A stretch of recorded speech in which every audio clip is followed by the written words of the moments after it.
I'd like to elaborate a little bit about the relationship between the indigenous communities and the Black community in Oklahoma. We came out of a little town called Cedars, Oklahoma. Uh, it's on the Arkansas River. It's the first settlement when you come across the river into what was called Indian Territory at that time. Judge Parker's court, where he would have court with Territory, Bass Reeves, and all these people, they transitioned through our community into the territory.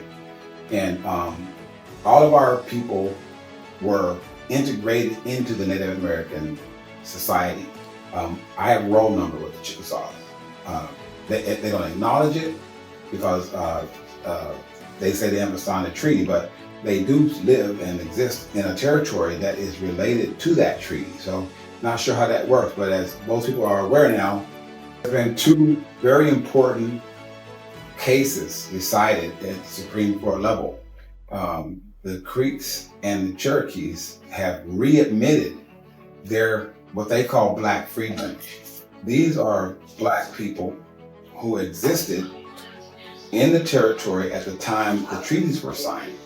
And the Treaty of 1866 guaranteed people who could prove residency in those territories, our new areas, citizenship, full rights, title, and benefit as citizens in these new areas that were created by the treaties of 1866.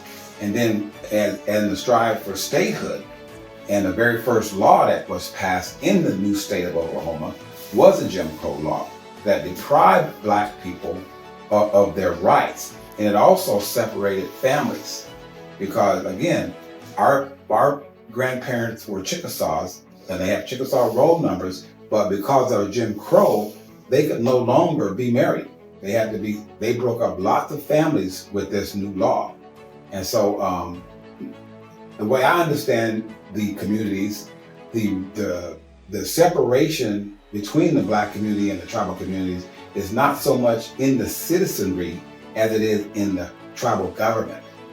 Okay, and these tribal governments are predominantly run by people who have white ancestry. Okay, I think our governor is a classic example.